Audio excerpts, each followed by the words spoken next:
Hello, hello, hello, and welcome back to another episode of Patchats, the artist formerly known as the Laugh at Pat podcast. Yeah, it's called a fucking rebrand. I addressed it in the last podcast episode, but it's no longer Laugh at Pat. It's Pat More Comedy, and so now the podcast is just Patchats. And this week, we have a really wonderful and amazing guest. I say that every time, but I mean it again this week. The lovely and hilarious comedian Abhipsha, who is known maybe within the Berlin comedy community here as Abby, because she said most people can't get it right with Abhipsha, but she complimented my pronunciation. I practiced it several times before I did this intro, so I felt like I'm just going to come strong with the Abhipsha, but she is my guest this week, and I met her at probably like the second or third set that I had when I came back to Berlin at the end of summer this year.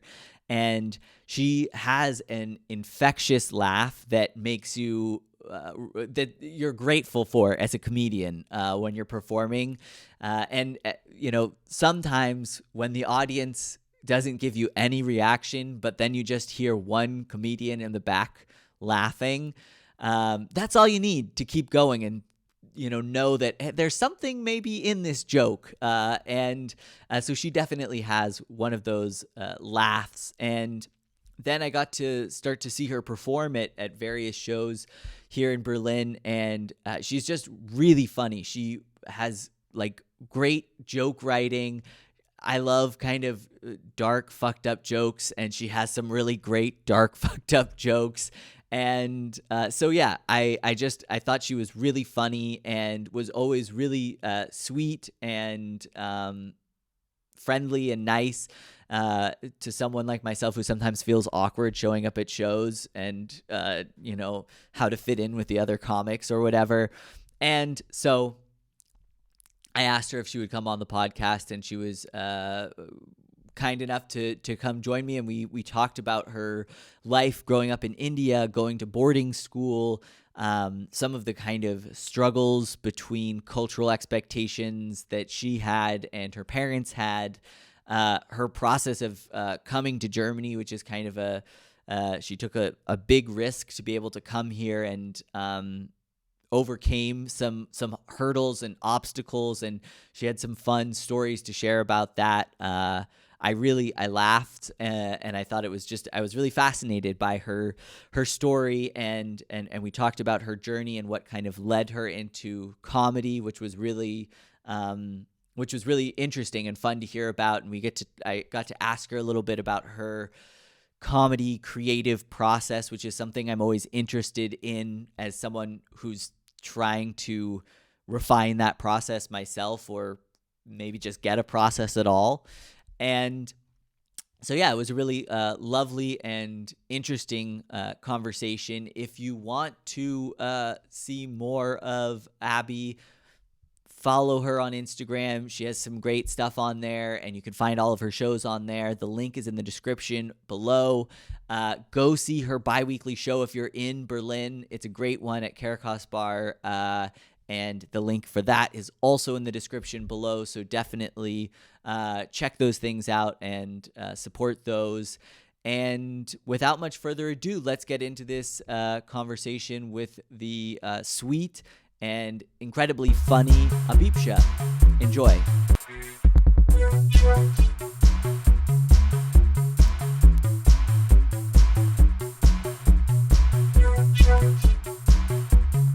All right, so to start, can you introduce yourself and just, your name and a little bit about yourself? My name is Abhipsha. Say it, Abhipsha. Abhipsha. Perfect. Not bad, actually. Who, me? What? No, just like, I'm pretty well cultured, actually. Yeah, I think so, because everyone just prefers to call me Abby, and I'm just like, yeah, whatever works on stage, because people would not remember the name Abhipsha. So yeah. Just let's stick with Abby. So Abby works. Yes. So I'm from India, and I've been living in Berlin for 2 years now. Okay. And I've been doing stand-up for a year and a half. Oh, wow. Yeah, so pretty new to the scene, you can say, but Yeah. been doing it regularly. And so where did you grow up in India? So I'm from the east. The state is called Orissa, like, Risa chicken. You add an Okay. O in front of it. So Okay. Orissa. Orissa? Yes.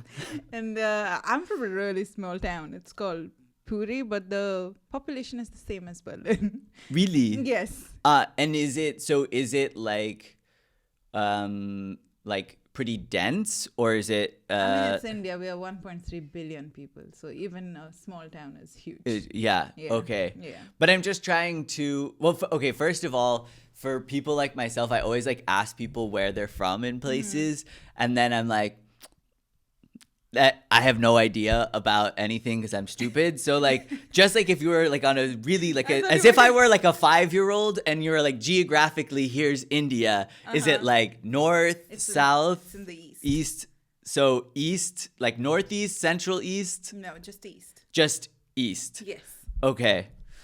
All right. So this is in the east, and what I don't know, like, so what was life like growing up there? I mean, like I'm always interested to hear about people's childhoods, especially like if you're from a place the size of Berlin. Like, is that then like, did you have to stay close to home? Because like I grew up in a small town, so it was like my parents they like sent us out, and it was just like just come home by dinner, Yeah, the sent us out is such a first world country thing. Yeah. In India, it's completely normal for children to live with their parents forever. Yeah. Yeah, you can get married and you can still live with your wife and your parents and that kind of stuff. But I left my parents' place when I was 15. So that was quite early. It's very unusual to happen in India. But I went to study in boarding school, which is why I left home. Okay. And then I just did my engineering and I never came back home. So yeah, I've lived in many cities in India. Was that something that was like your decision of like, oh, I want to go to boarding school? Yeah, or... I wanted to get away from home, basically. You're like, get me out of here. Yes, I did not want to live in the small town, small environment sort of a thing. I was made for bigger things in life. Yeah. And that's what we love about you is you're humble. No, but so I smell sarcasm. But so did you have like siblings and stuff growing up? Yeah. I have a sister. She's 24. Mm-hmm. Yeah. And is she younger or older? I'm 29, so yeah. Okay. She's younger. I didn't want to come out and ask, right? Yeah. Okay. So you have one younger sister, and it's just the two of you? Yes. Okay. Yeah. And so was that, I mean, like, you're the firstborn, like, leaving at 15, not normal? Were your parents, like, upset, or were they proud, like, oh, this is a good opportunity? Or, I mean, how did that go down? So boarding schools are supposed to be strict. And as all Indian parents, my parents wanted me to become an engineer or a doctor. That's why they were also fine with me going and studying in a boarding school, because it's disciplined, and they thought, I'm going to go and fulfill my dreams of becoming a doctor, which wasn't my dream. You're like, sure, no, I love being a doctor. Yeah, medicine is great. No, I mean, I had other intentions, but they were okay with it. Yeah. They didn't know my true intentions. And so what was it like? Because, I mean, in the States, I feel like there's like I have this idea of like boarding school either being kind of like a bunch of like rich and powerful people's children who like they didn't want to parent their kids, or like kind of like rough, kids who, couldn't be in regular school. So what is so boarding school in India, it's like an honor to go to, or what? It's neither. I mean, they're just very disciplined, and you have a 14-hour schedule of studying. 14 hours? Class after class, then there's extra. In a day? Yes. And there's extra time. Holy shit, that sounds torturous. I know, it is a torture, but it was still better than being at home, living with your parents. Yeah. I would take that over living with my parents. You're like, fuck this shit. I'm just gonna be a but doctor. like, so like, did you get along with the like? Was it because I could imagine going to boarding school being like super fun in the sense of like it's you and all these other kids and you're away from home Yeah, and it was like fun. I liked it. Yeah. And was it like a like both genders or Definitely. sorry, not all gender? No, it wasn't prude. Yeah. It was prude, but at least it was good. Yeah. And so was there like an element of trying to like sneak off and like break the rules and not study, or was everybody just No. That's where the fun is, breaking the rules. We were not allowed to have phones. really? Yeah, there was no phone. You are allowed to call one number, which is your parents' number. You can call them. Holy once shit, a that day. is strict. Yeah, it was very strict. Well, what would happen if you got caught breaking the rules? Well, first they would inform your parents, which was already shitty enough. Yeah, that's a problem. Yeah. Yeah, and then if it's severe, if you're smoking weed or something, you might have to. Okay. And did they have like detention or something this? Detention would involve your parents. They have to come pick you up. You have to fuck off for a month or something. Yeah. Oh shit. And so did you ever get caught breaking the rules? I did get caught because I had a phone. I bought a phone secretly, but yeah, somehow I managed. How did you manage to buy a phone? Did you had like some money saved up somehow Yeah. So we had visitors, like someone actually sneaked their boyfriend in and Really? So I paid this boyfriend to get you a phone. It's actually a genius scheme because it's like if it blows up, it's like she's gonna be the one who gets in trouble because she has a boyfriend here. All you tried to do was get a little phone. It kind of like She introduced this guy as her brother, so me and my brother have a very close relationship, like you see on the internet. Absolutely. Yeah. So, and then, so how long were you in this boarding school? So 2 years of boarding school and then 4 years of engineering. But engineering was in a hostel, so that wasn't very strict. I could still do whatever I want. Yeah. Yeah. And was engineering just like the default because you didn't want to do medicine, or do you like figuring out because I wasn't good enough for medicine, so I wrote the test but I failed, but I wasn't interested either, so that's okay. Yeah, Gotcha. And so was all along the plan for you, like in your head, that you wanted to leave India, or did you just wanted to get out of your town? Or no, I always knew I'm gonna leave India at some point. It was just, it's too conservative for me.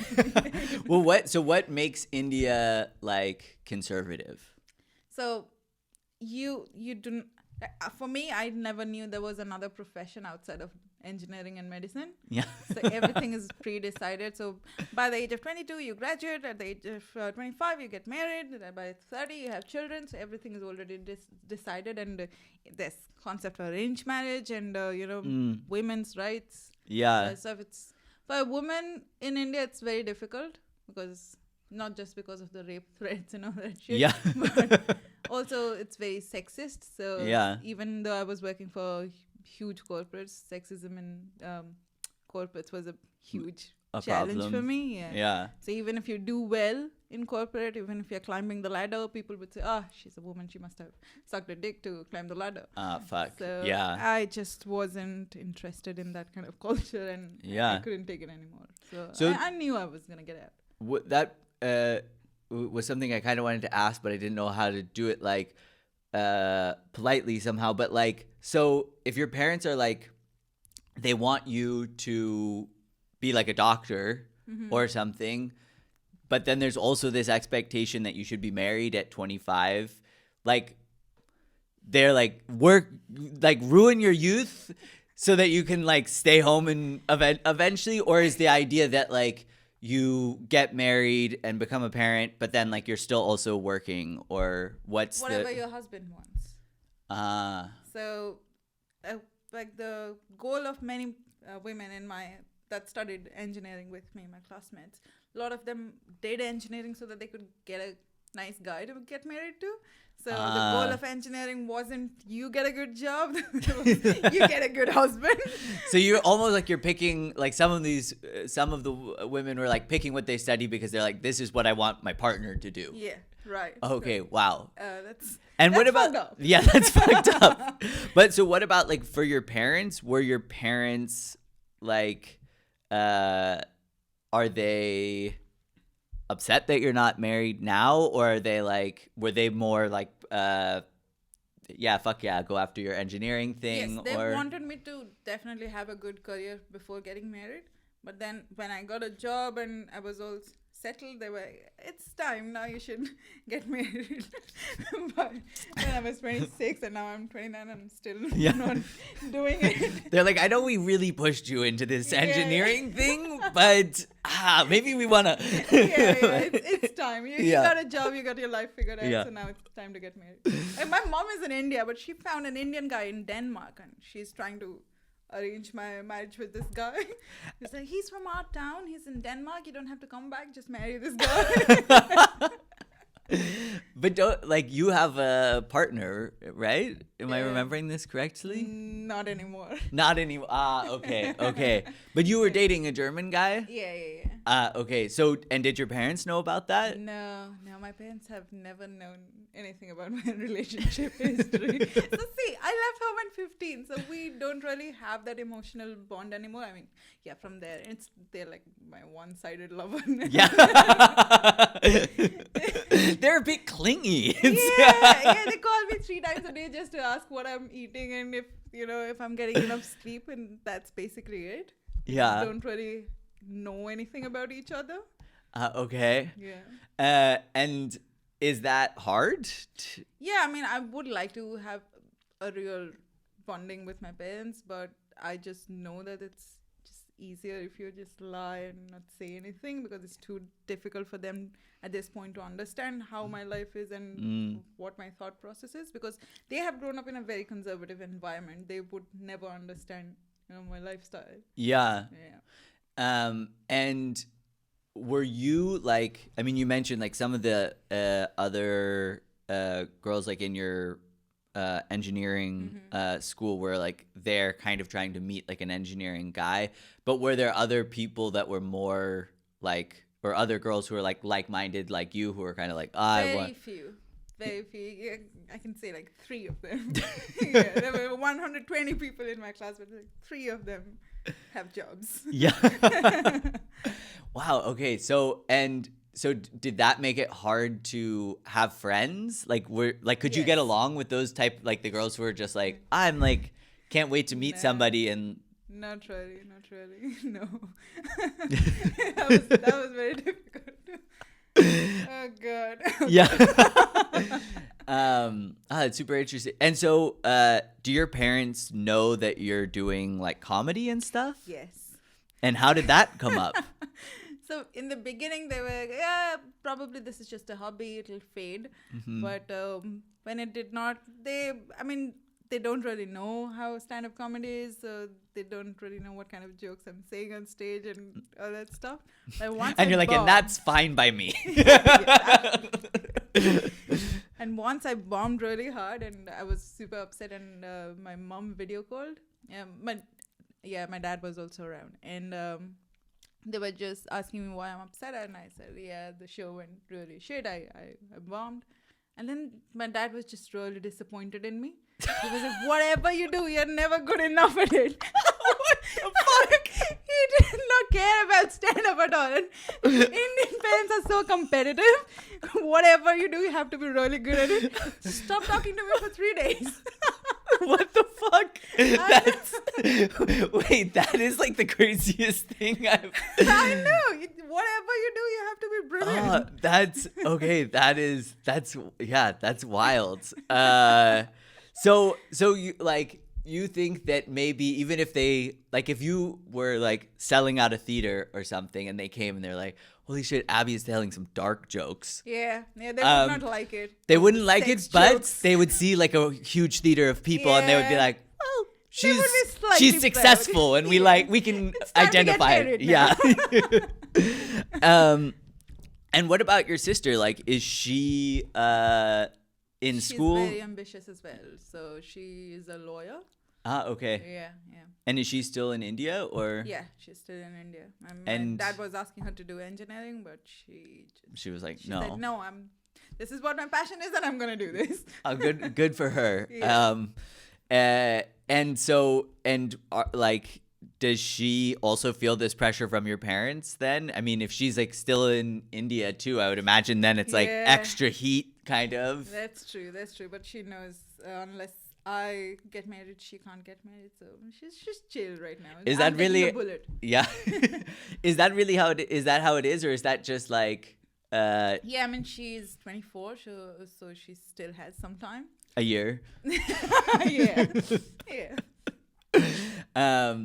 No, but I mean, like, is that because like I remember one of my really good friends, her younger sister got married before her, and like it was like super upsetting to her, and I didn't get it really. But is it like a cultural expectation in India that like the younger can't get? Yeah, it's the thing. The older has to get married first. Otherwise, it would be very awkward for me in the wedding. You know? Okay. I'm there, 32-year-old, getting drunk, doing nothing. Everybody would think I'm a loser. But you'd have a great speech. Do they do speeches at Indian weddings? No. That's no. too bad. There's just nobody cares what you want or what what people have to say about it. Just get married and Yeah. have a shitload of money. Everybody's Okay. yeah. Well, so then, can you tell me about like when you moved straight from India to Berlin, or did you move somewhere else I first? moved to Cologne first because I had a friend in Cologne, so I thought crashing at that place first for a few days would be easier for me because this is a huge culture shock for me. Yeah. From India to Germany. How was the process of like getting like a visa and like all of this shit? So what I did is I quit my job in India and I applied for a job seeker visa, which was a huge fucking risk. Nobody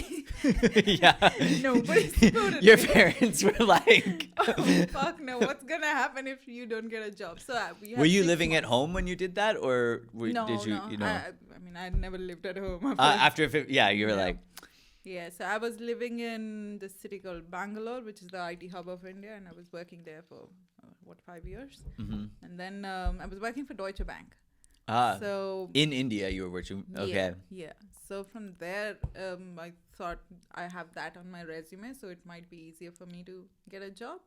And I applied for job seeker visa, so you have 6 months of time to find a job. Otherwise, you have to go back to India, and you have to show 6,000 euros in your bank account. Okay. A shit ton of money. Yeah, that was a huge risk, but yeah, even I wasn't sure that I would get a job, but I knew that I have to try this. Well, you're like, I got to bet on myself, Yeah. and you're like, If I'm nothing meant works for out- bigger things. Yeah, let's stay humble for now. So you like save up this money, you quit your job, you're like, fuck it, I'm gonna move to a place that's fucking different weather, different culture, Yeah. all this shit. I mean, how was that hard? What was that? Oh, absolutely, it was a nightmare. First, getting that visa, I think it has a 60% rejection rate. So, Oh, shit. Yeah, it was very difficult. However, Germany has a shortage of IT employees. Okay. And the competition is not as much like Sorry, in you the keep US or what? Canada. What is IDM? Oh, I said IT employees. ITM. What is ITM? IT, information technology, Oh. engineering. I'm a broadcasting major who barely graduated, so I'm like, Okay, so in your it terms- has to do with computers. Yes, absolutely. So you fax stuff to each other, or So Germany does not have enough computer engineers. That's why okay. they have this provision of job seeker visa for people in IT, information technology, computer shit. okay, computer shit. Yeah, computer shit. Or medicine, or people in architecture, mathematics. These guys have Just a all the special- useful ones. Yes, yes. Okay. That's the only criteria to get a job seeker visa, and I've luckily got one and made it. So you got one. You like, I mean, so did you quit the job before you applied for the job You seeking have to. visa? Oh, you Yes. have. Oh, Yes. shit. Yes. And how long of a time did you have while you were just like sitting there unemployed before you found out if you got the visa or not? 2 months. Oh, fuck. Yeah, And it what was were you scary. doing in that time? Nothing Just really, like wringing yeah, your just- hand? Just waking up. I think that was the short period of time in my life where I became religious. Oh God, please, Yeah. help me get this visa. Yeah. Oh, wow. That I like I love in a store in like someone's life when you like, I mean, that is such a bold, I mean, that's wandering off into the woods by yourself Yeah, and like absolutely. going on the hero's journey. Yeah. And I mean, you see yourself as the hero. So No, I'm humble. yeah. Please, I'm very down to earth.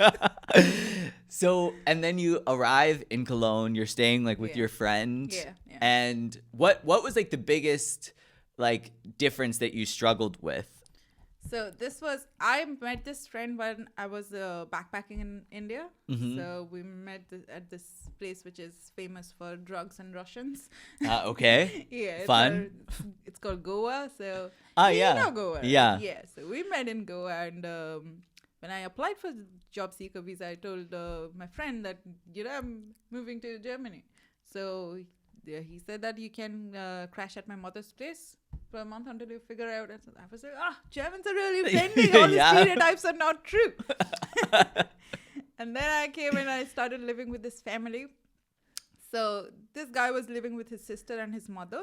Uh-huh.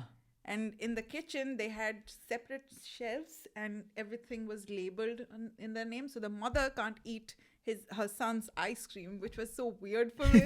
She would be like, can I use that? Can I eat one of your ice creams? I'm like, she's the mother. Why is she? He's like, you asking- can, but you better get a new one. Yeah, it was just everything was divided. And Yeah. they had a WhatsApp group, just the mother and son and the sister, and they would coordinate with each other to meet up on a Sunday and just go out and sit in a cafe.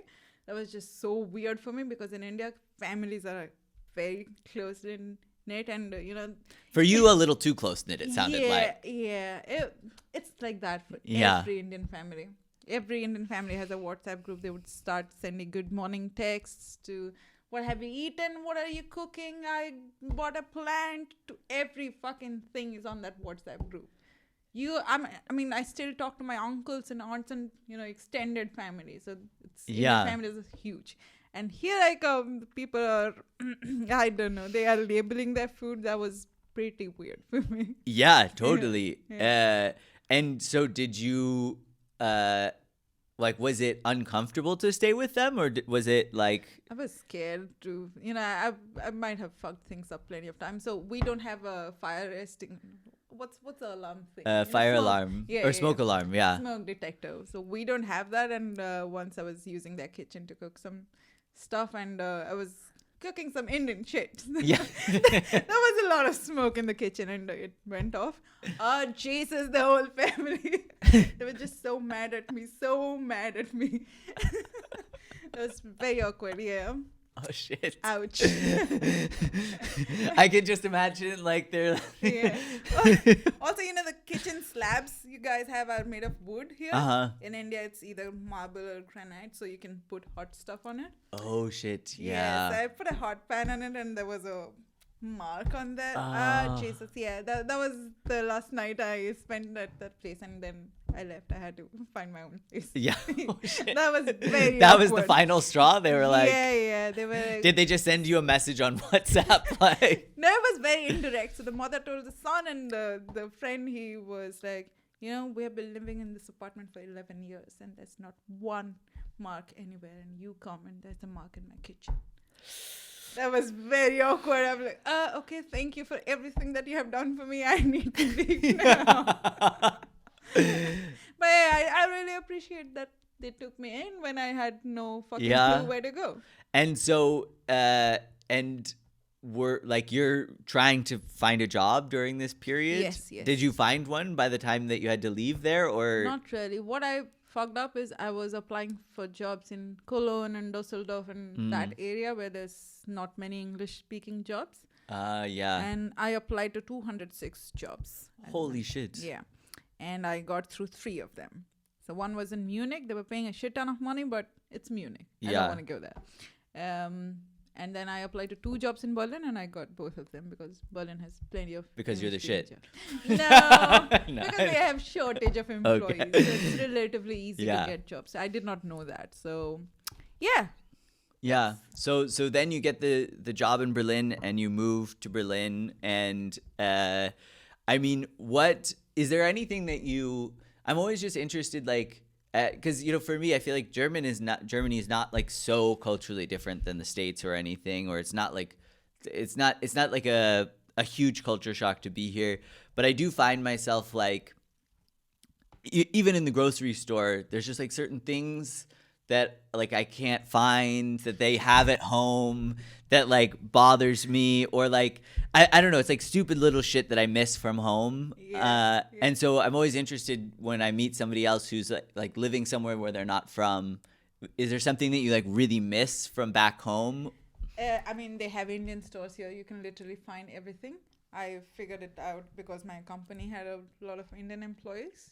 So there's a huge community of Indians in Berlin. So that wasn't a big deal. But for little things, like all the products are written in German. So I couldn't differentiate between shampoo and conditioner. So I was using conditioner as shampoo for a while. I was like, yeah, maybe the shampoo does not have foam. It's something. Yeah. You're like, the shampoo doesn't work well. But it smells good. So Yeah. but it was just not working. And then I took Google Translate and I translated the products on, with Google Lens. Yeah. Supermarkets, and this is the conditioner. Stupid things. Like everything is new here. Yeah. And what about like when you got the job, did they help you then like with the visa situation? Because like, I mean, I've had to go to the Ausländerbehörde or whatever a couple of times, and it's like, I have my girlfriend who's German come with me, and like it's still scary and intimidating. So I can't imagine like if you had to like try to negotiate the system. Different story of what happened. So my company, their standard language is English, and it's full of foreigners. So they did help me with the visa. But what they did is, if you are a student in Berlin or in Germany, you get a separate sort of a job seeker visa. And with that job seeker visa, you can already start working. But with my job seeker visa, if you're a foreigner who did not study in Germany, you cannot start working with that visa. Now, my company did not know about this law. So they were like, yeah, you can just start working. And I started working with a job seeker visa, which is illegal. They can send you back if you do that. Oh, shit. Yeah. So I did that, and I already had I had paid taxes for 2 months, and then I had my appointment to go to the Ausländerbehörde. I go there, and this woman, she must be 70 years old or something. She was really old, and old German people are not very friendly. Not a smile, not a smirk to be found. No. She was really pissed that I don't have a translator. She was like, I'm going to speak only in German. You do whatever you can. Did you speak any German at this point? No, it was just, I did A1 in India from an Indian guy who speaks German. Yeah, it was. So it was. Yeah, this guy said to me that why is everyone talking against Hitler? You have to see what an eloquent speaker he was. I cannot take lessons from this guy. It was bizarre. I mean, some of the ideas were not bad, but the vocabulary he used, I mean. That was the story of learning A1 German in India. And with that German, I go to my Ausländerbehörde, and this person is just, she said that I have already worked for 2 months and this is illegal, and she asked me to find a translator there. So I'm already literally in tears. This is the first time I'm crying in public. Yeah. I'm looking for a translator and nobody wants Because did you have no idea that you had like broken the law basically until you show up there, and then she's like, nothing. No. Oh, fuck. And then I found this Turkish guy who speaks German and English. So such a nice guy. He helped me to translate the shit, and this woman, she threw the papers on my face. you have worked for 2 months, you already have a tax ID. This is illegal. We're gonna take 2 months to decide whether you can stay in this company in this country or not, and your company has to pay a fine of 10,000 euros, I think. Yeah, and then she just slapped the papers on my face. It was, oh god, that was the most embarrassing moment of my life. Nobody has ever spoken to me like that. This is all happening in public, and all the Germans there are enjoying. They're just finally glad to see some Auslander getting insulted. They're bringing people in and showing what's happening. Oh god, that was quite a day. And it was what month it was? It was December, and we had to queue up at 5 in the morning, and the Auslanderbehörde opens at 10. Yeah. So outside it's like 2 degrees, and it's fucking freezing. I couldn't feel my legs. I had to do this too, and like the thing too for me is like I was just trying to get the language learning visa, and it's like I feel like I'm like, they probably shouldn't give me a visa. Like, I'm not like gonna contribute anything. But like, I was talking to the people in line around me, and they're people like you where it's like, I do like fucking, crazy computer shit or like satellite, like shit that you need in society. And I'm like, and you just have them out here 4 a.m, freezing their buns off. How easy was it for you to get the visa? I mean, I just went and I got it, but also the language. But the language learning visa, the bar is super low, because basically what you're saying is like, I'm not going to use your healthcare. I'm not going to work. I just want to live here, pay money into the economy, and study your language. Okay, and then they give you a visa for like up to a year. So that's what I had last year. Okay, and now what kind of visa do you have? A tourist visa. What? Really, do you plan to go back? I technically have to leave in like a week, or like my visa expires in a week. But the thing is, my girlfriend and I are gonna get married, and then I'm gonna try to get this like family reunification visa. Yeah, this is the shit I want. If any German guys are watching this, please contact me. That's the visa I want. Hit her on Instagram at Abhipsha, ha ha ha. At Abhipsha, ha ha ha. Link in description below. Yeah. So, but like when you went back, like, did you have to tell your company that they were going to be fined like this 10,000? I was calling the HR from there. I mean, because it's kind of their fuck up, but I also would be super petrified to tell them like, hey, because of me, you guys are like out 10,000 euros. Thinking, am I that important? Now they're gonna pay 10,000 euros to keep me in the country. I had literally no hope. But I was trying to call the HR from the Auslanderbehörde and making this woman speak to the HR. She was like, I'm not gonna talk over the phone. The woman was just not helping me at all. And my company contacted the Auslanderbehörde, but all these IT companies, all tech companies in Berlin, they have this business Auslanderbehörde, so it's their internal immigration service. So they did some shit and they got it taken care of. Fixed. Yeah. Okay. Nice. And was how like that? I mean, I can't imagine like the emotional roller coaster of like, oh my God, I might have to leave. My company is getting fined thousands of euros to like everything being okay. Like, so I was jobless for a month. So I was not allowed to go back to work. That was okay. I received a letter from the Auslanderbehörde that you are prohibited from working until this is like sorted. Yeah. Whether you can live in this country. So that was another fuck up. What did you do for that? At this point, are you already? I became religious. I started praying God again. Please, this is the last time. You texted in the WhatsApp group like, pray for me.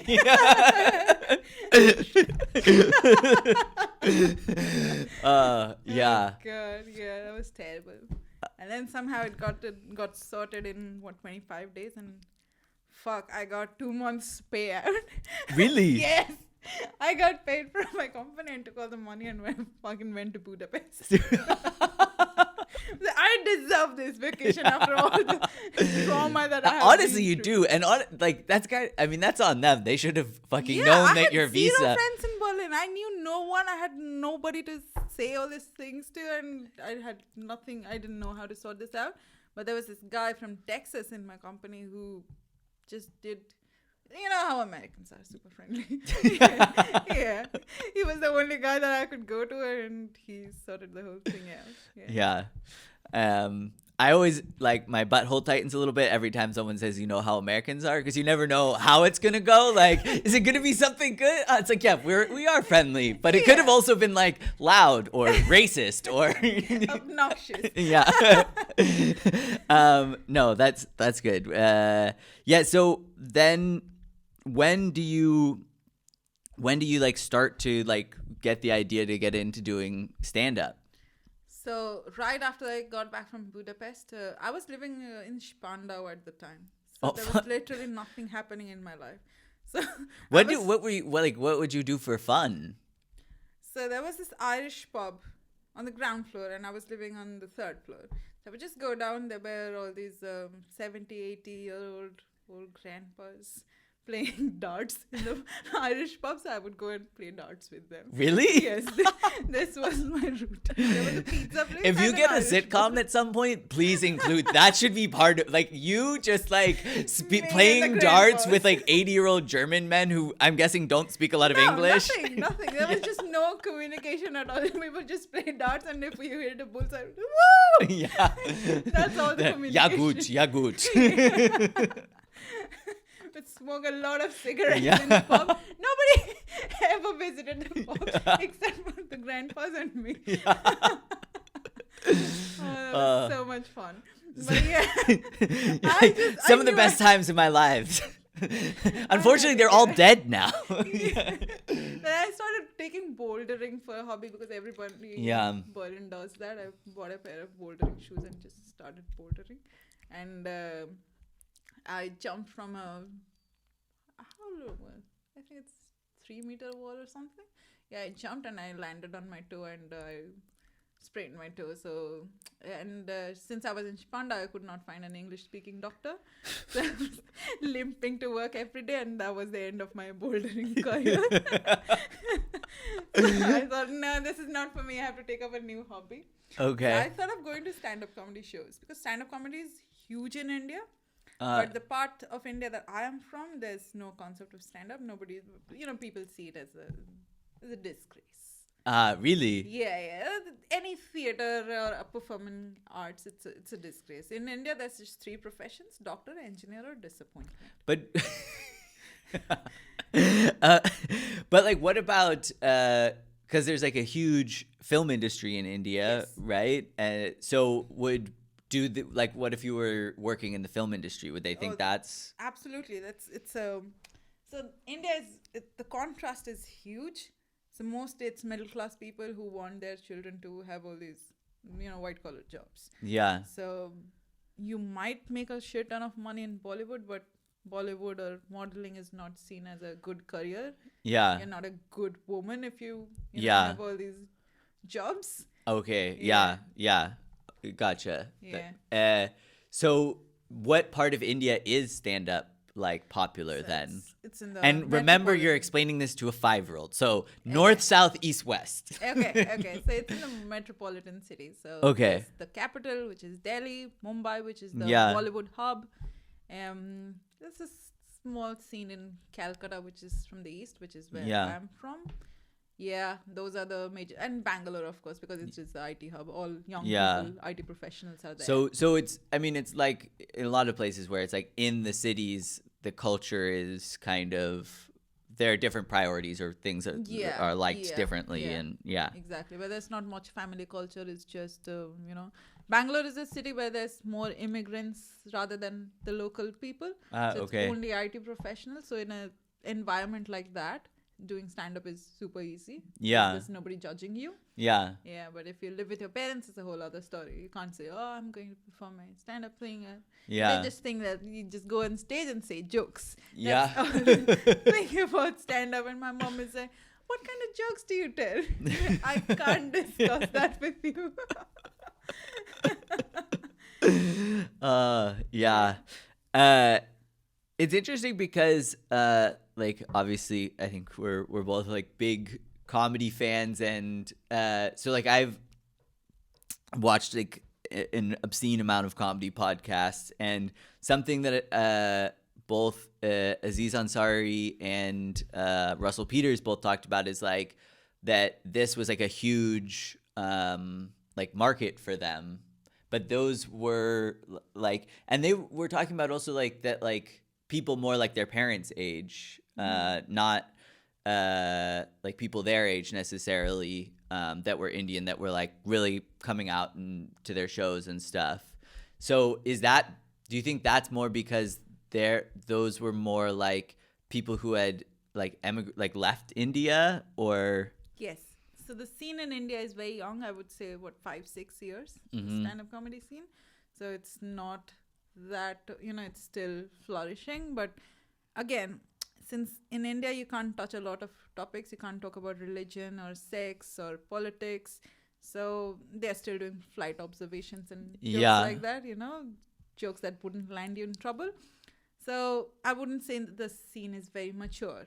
Yeah. So it only happened after I left India that stand-up comedy just blew. And there's comedians that are going to prison for doing jokes about the prime minister Oh shit. Yeah, about Hindus or Muslims or stuff like Yeah. that. So for me, I had seen a lot of stand-up just from Indian comedians. I did not know who Bill Burr was or who Kevin. Yeah. I knew no big names. Just I'd seen some Indian comedians on YouTube. So yeah, I did not think that I would ever do stand-up. Yeah. Even here, when I came, I just went to see Laughing Spree as an audience. I did not think that I'm gonna sign up and do a show, but the Dragos was the first comedian I had. Oh, really? Seen. Yeah. He was talking about Romania. I'm like, I have more childhood trauma than this guy.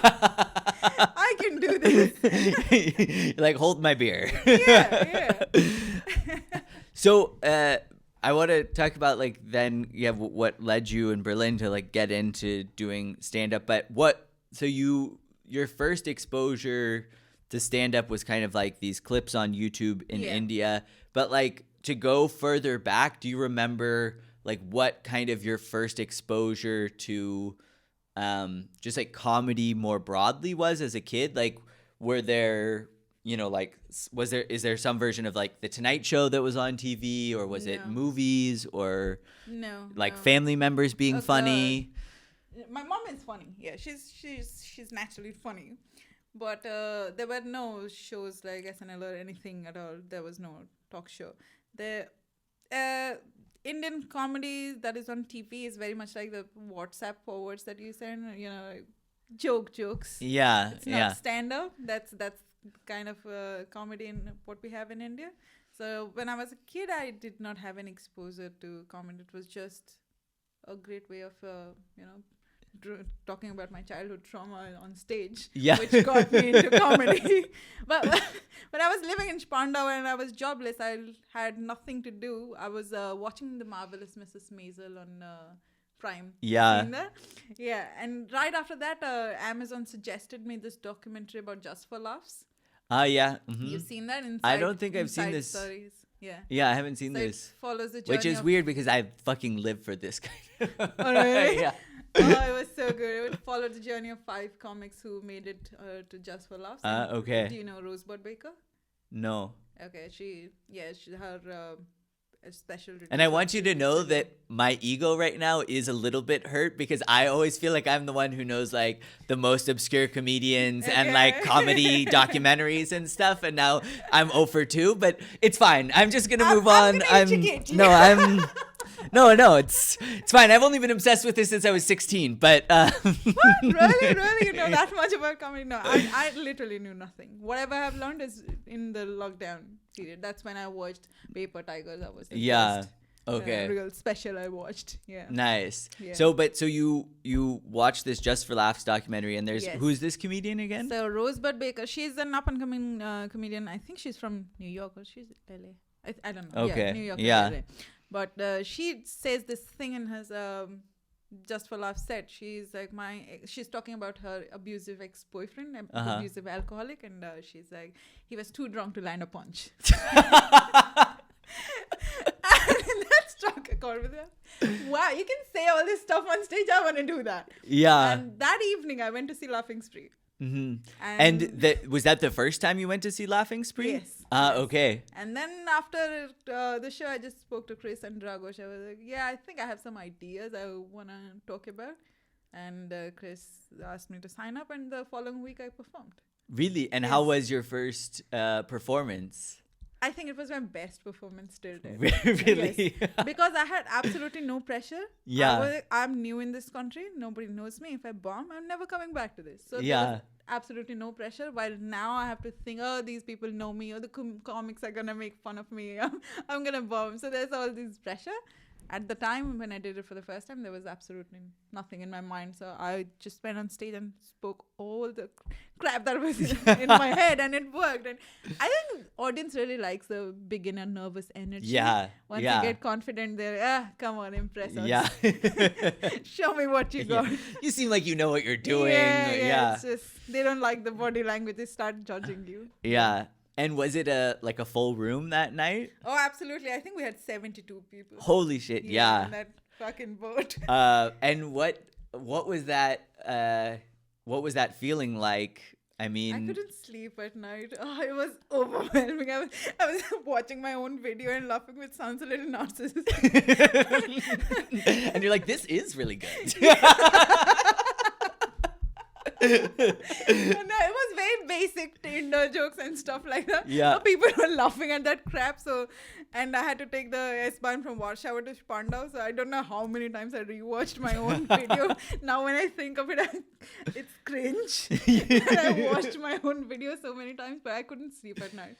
It's just the best fucking feeling ever. It is like just such a crazy high when you have like a really good when was your first time?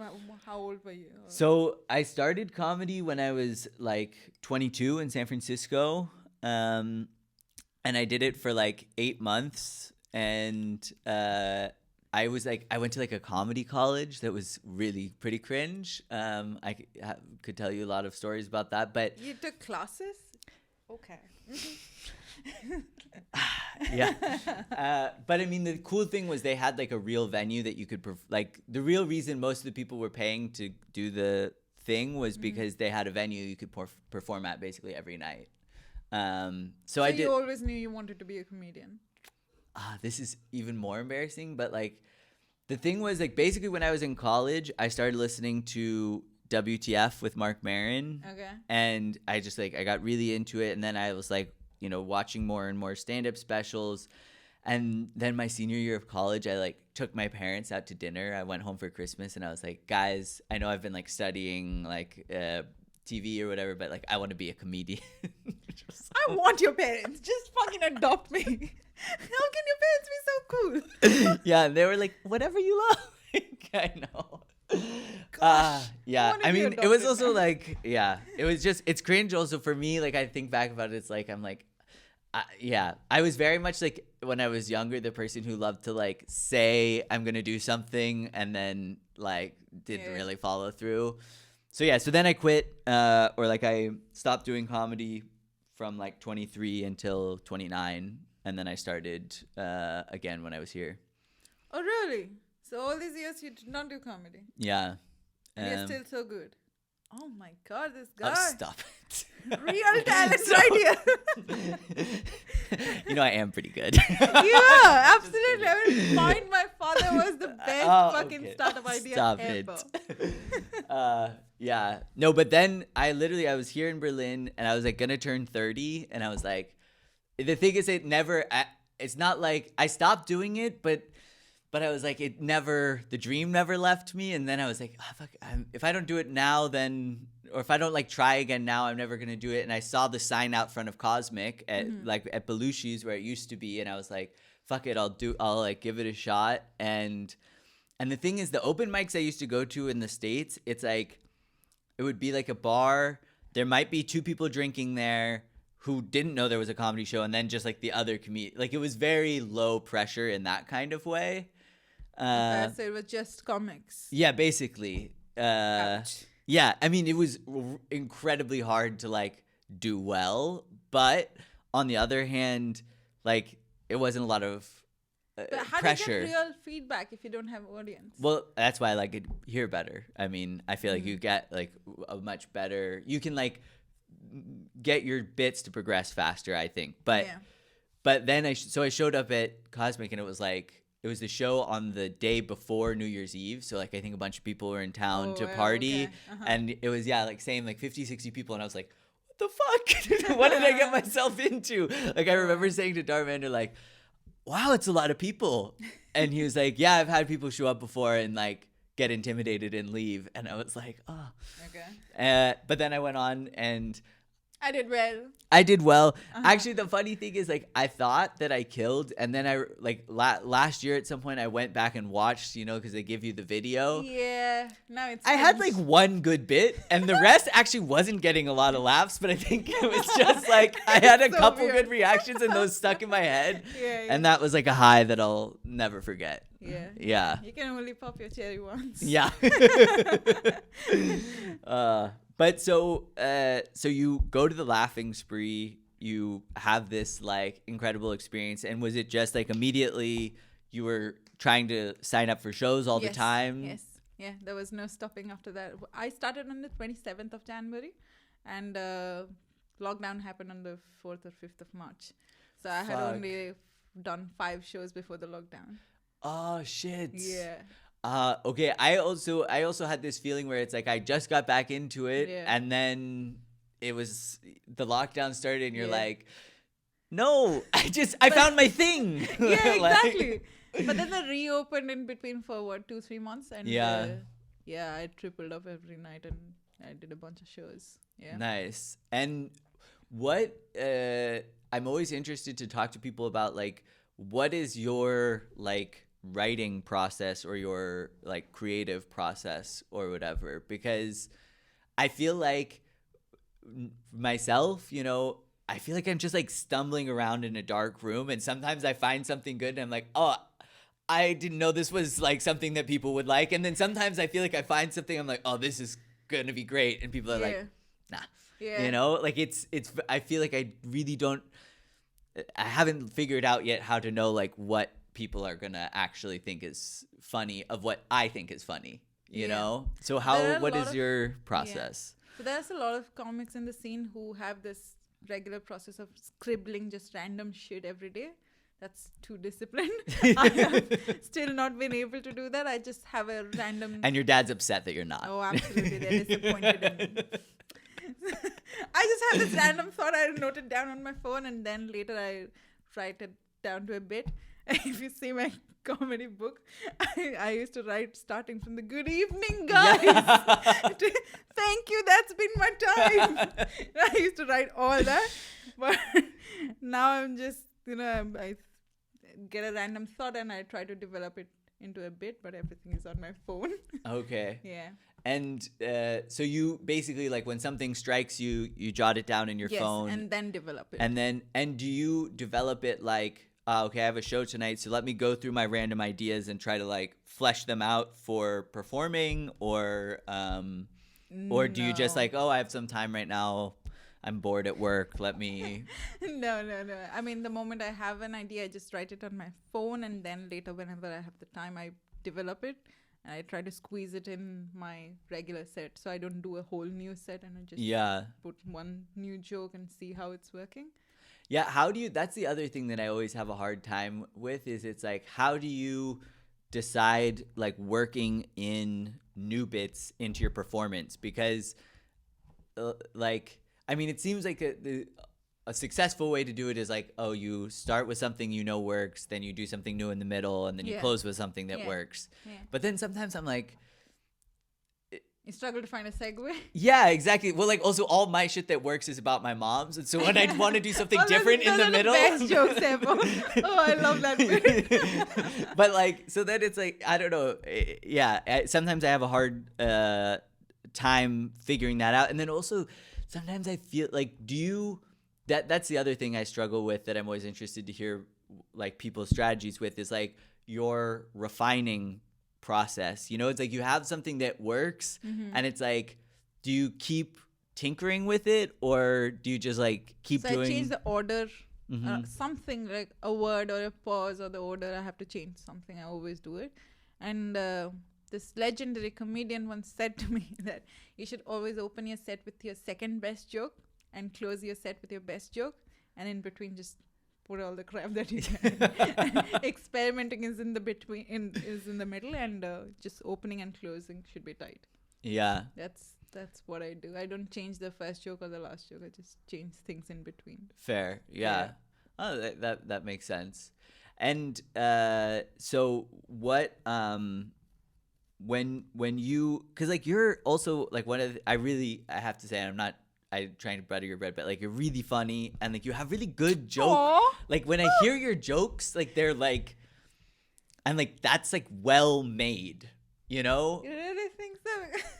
I do. I really think so. So I'm like, that's why I'm interested to, do you, like, are you consciously thinking about things like the setup and the punchline, or do you just like, you know, like, find like, oh, I think this is a funny idea and let me see what I can say about it, or yeah, more like the second approach.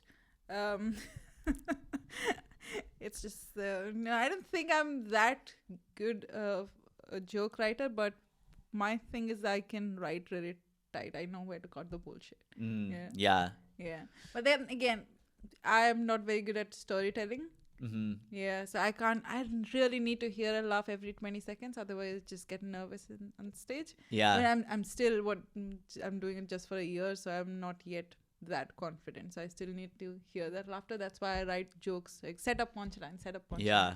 I don't write stories and wait till the end to give a massive punchline. If your punchline is not massive, then it's not then the whole story is it's fucked. Yeah. That's funny that you say that, and I think maybe that's like a nice segue into kind of the end of the podcast. So we're going to talk about, you chose Mark Norman's special for us to talk about, and it's called Out to Lunch. Out to Lunch. Yeah. But that was one of the things watching it, one of the takeaways I had is, you know, he does he's a joke machine. He's a joke machine. And for me, it was also like clear, you picking his special. I was like, oh, I see like a connection. Like he writes like tight jokes. Yeah. You write like tight jokes. But what I was going to say, one of the takeaways I had is like, he says some of his jokes, you know, he'll say something kind of, I don't know, like politically incorrect or culturally out there. And he's able to like sit in it for a minute until you get to the punchline, which kind of is like, oh, see, like I'm not actually, I don't have this opinion that, you know, fucking women are stupid, or, you know, Asian people should be peeling he's just vegetables. So on stage. He can get away with all that shit. But it's very difficult for me to get away with a lot of shit that I say. I don't know why. I mean, I guess I still don't have that persona yet. Yeah. Mark Norman just says absolute bullshit things. He would say a homophobic joke and then he would be like, hey, I'm gay. He does all that shit. And immediately he becomes likable. Oh, God. Yeah, I wish I had that. Yeah. Well, that's also something interesting, like that as I was watching it, that I was reflecting about, is like that, you know, being in this like beginning phase that we're in, where it's like, I think you're, you know, like you're trying to find your voice and your like stage persona to some extent or whatnot. And like, yeah, he is really excellent at like, you know, he'll say a punchline and then he like does little like things that kind of give it an extra, you know, hit to it. And it also made me recognize, like, in myself, like, I think it's a defense mechanism probably, but I've noticed, like, lately when I try to say something that's a little bit more, like, ballsy or new, and then it really, like, just eats shit and it's silent, I laugh. It like cracks me up, and I'm not even sure I actually think it's funny, but I think it's just like my defense mechanism to like, oh man, I ate shit with that idea. So did that special bring up anything for you with like what you're trying to do on stage? Oh, gosh, I wish. Yeah. And we were all okay, that did not work, so let's move on. Just so awkward. When I don't get a laughter, I'm just like, the next bit is also going to be fucked because Yeah. I screwed up the previous one. But with crowd work, I'm getting a little more comfortable on stage when I have nothing funny to say. I think I've figured out how to move on without doing all the sorry, that did not work, oh my god. Without being awkward. So I think that comes from doing crowd work. Yeah, okay. Yeah, since I'm hosting a show, yeah. I am forced to do crowd work because previously I wasn't acknowledging whatever was happening around me. I was like, this is my set, I'm gonna do whatever people talk, laugh, they do throw a drink at me, I'm not gonna acknowledge anything, I'm just gonna rush to my set. But now since I'm doing crowd work, I have to acknowledge whatever is happening around me. So yeah, I think that's helping me. I think that's something that I struggle with now. Is it's like, especially when you're doing sets and you're like, oh, I have like 5 minutes or 7 minutes, and you're like, oh, I really want to like do these jokes, and also I have to admit, like, the audience scares me a little bit. I'm like, it's easy to just do the material, and like engaging with people is hard. Like that's something I'm still working on, is like getting comfortable on stage. What if you don't have a funny thing to say at that instant? What do you do? Oh god. Yeah. So you feel like hosting is helping you kind of be more comfortable on stage and talking to the audience and everything. Yeah. Even if that's nothing funny, I'm like, give a round of applause for these guys, you know? Just whatever. So I know what to do now when I have nothing to say. God, Jesus Christ, Mark Norman. Yeah. So the other thing that watching his special made me think about was this idea that like I have a lot of like, I don't know if they're even like opinions or stuff that I think is funny that's maybe not like politically or culturally correct, but that I think it would be funny to make a joke about. And I feel like most of the time, like I tried to do this bit about like that, like women are hysterical about the patriarchy at Laughing Spree, and oh my god, it ate shit. And the point of the story is getting to the end about like the point of the joke at the end is that like I'm the perfect example that the patriarchy is real because of this thing that I said to my moms when I was a kid, you know? But god, it ate shit like real bad. And so watching his special, it made me think about like how to get likable on stage. Yeah, if they like you, they're gonna listen to all this shit that you say. Yeah. And also like how like which came first, the chicken or the egg, you know? Like, do you have to be like daring and say shit that makes people hate you and you can't save it because you're not a talented enough comedian yet, and eventually you figure it out? Or do you have to become a talented enough comedian and then you can start saying more outrageous shit? Yeah, I think you have to get very comfortable. I was doing this rape joke from my 5th set or something. God, did it eat shit. I dropped that joke. I still don't have the balls to do that joke again. But yeah, it constantly ate shit for 2 or 3 times. And I realized that I'm not comfortable yet to do, because the joke was very personal. So I knew that I'm not ready to talk about it. Yeah. At the moment. So I guess you have to be very comfortable. Yeah. Before you do it. That makes sense. Yeah. But that's also an interesting thing. So do you, like, how many chances do you give a joke before you? 3. 3? Yes. Okay. Yes. How about you? Yeah, I feel like 3 or 4 times. I mean, the thing is, like, there are jokes that I feel like I've tried and it like didn't work, and I'm like, well, it's in the notebook and I'll come back to it. Like, I'm not like giving up on it totally, but it's gonna come back when I have the right kind of energy for it. Yeah. Nice. Well, so did you have any other like thoughts, or did anything from that special did it inspire you to think about like how you're doing anything in your set besides this like kind of stage presence idea?